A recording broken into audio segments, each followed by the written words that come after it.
السلام علیکم ورحمۃ اللہ تعالی وبرکاتہ۔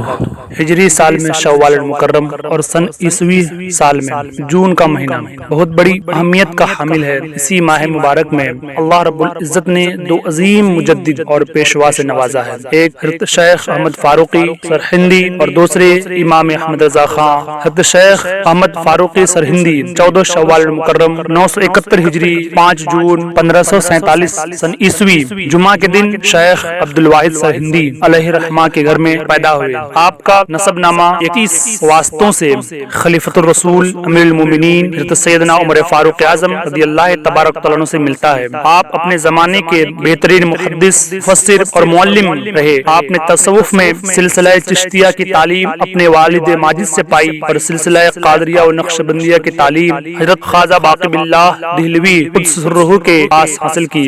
آپ کی ذات ستودہ صفات سلاسل صوفیہ کے نابغہ روزگار، فرد فرید اور سلسلہ مجددیہ کے بانی کی حیثیت سے متعارف ہوئی۔ حضرت مجدد الفسانی سرہندی رحمۃ اللہ تعالی علیہ کی پوری زندگی ذکر الہی، اتباع سنت رسول اور فروغ دین و سنت میں گزری۔ آپ کی ذات گرامی حقائق و معارف کا ایک گنجینہ تھی، اس لیے آپ کے اقوال و ارشادات بھی علم و حکمت، حقیقت و معرفت کے نہایت ہی غنا قدر و تابناک موتی ہیں۔ آپ نے فرمودات کے ذریعے جو امت کو پیغام دیا ہے وہ سنہرے حروف سے لکھ کے جانے کے لائق ہے۔ چند ارشادات حضرت شیخ مجدد الفسانی رحمۃ اللہ تعالی علیہ پیش کرنے کی سعادت حاصل کر رہا ہوں، سماعت فرمائے۔ محترم ناظرین و سامعین، حضرت شیخ احمد فاروقی سرہندی رحمۃ اللہ تعالی علیہ کی سوانح حیات خاکہ آپ کے سامنے پیش کر رہا ہوں۔ حضرت مولانا فیضان رضا رضوی علیمی کے مضامین سے، اس کو آپ تفصیل سے افکاررضا.com میں جا کر کے پڑھ سکتے ہیں، نیچے اس کا لنک دیا ہوا ہے، آپ وہاں وزٹ کر سکتے ہیں۔ آپ کے فرمودات میں ہے، حضرت شیخ احمد فاروقی مجدد الفسانی رحمۃ اللہ علیہ فرماتے ہیں کہ دنیا دارالعمل ہے اور یہ کھیتی بونے اور اس کے لیے کام کرنے کی جگہ ہے، اس لیے حضور باطن کو شریعت کے ظاہری آداب اور اعمال کے ساتھ لگائے رکھ، اس لیے آپ نے اپنے مریدوں کو کثرت ذکر اور مراقبے کی تلقین فرماتے رہے۔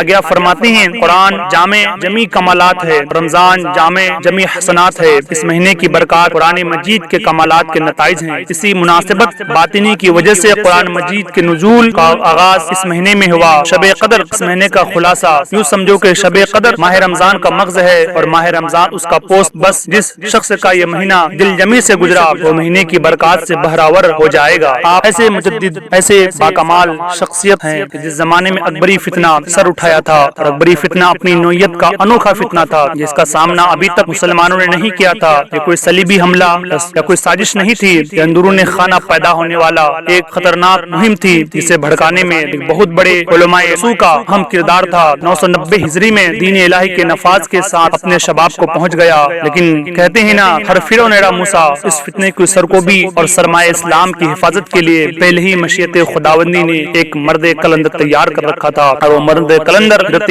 امام ربانی شیخ احمد فاروقی سرہندی رحمۃ اللہ تعالی علیہ۔ حضرت امام ربانی شیخ احمد فاروقی سرہندی رحمۃ اللہ علیہ تنے تنہا اکیلے آپ اس اکبری فتنہ کے خلاف اٹھتے ہیں اور مجددانہ انداز میں اس فتنے کی سرکوبی فرماتے ہیں اور ہمیشہ ہمیشہ کے لیے اکبری دین الہی کو نیست و نابود فرما دیتے ہیں۔ حضرت امام ربانی شیخ احمد سرہندی فاروقی رحمۃ اللہ تعالی علیہ نفلی عبادات کے بارے میں لکھتے ہیں کہ آج یہ رسم چلی ہے کہ لوگ جلسے کرا کر دین کے اصلی مجاہدین بن جاتے ہیں، فضیلت والی راتوں میں شب بیداری کر کے ولی اللہ ہو جاتے ہیں، غریبوں میں 2 کمبل دے کر یا کبھی 2 لوگوں کو کھانے کھلا کر یا کبھی کچھ تقسیم کر کے پارسا بن بیٹھتے ہیں اور فرائض کو یوں چھوڑ بیٹھتے ہیں۔ فرض کی ادائیگی میں بڑی کوشش کرنی چاہیے، نفلی عباداتوں کو فرائض کے مقابلے میں کوئی اہمیت نہیں ہے۔ اس زمانے کے اکثر لوگ نوافل کو رواج دیتے ہیں اور فرائض کو فراموش کر جاتے ہیں، لہذا حضرت امام ربانی شیخ احمد فاروقی سرہندی رحمۃ اللہ تعالی علیہ کے مکتوبات کا ہمیں مطالعہ کرنا چاہیے اور آپ کے فرمودات سے ہمیں فائدہ اٹھا کر کے اپنی دنیاوی زندگی کے ساتھ ساتھ اپنی آخرت کی زندگی کو بھی کامیاب بنانے کی کوشش کرنی چاہیے۔ اللہ رب العالمین ہم سب کو عمل کی توفیق رفیق عطا فرمائے،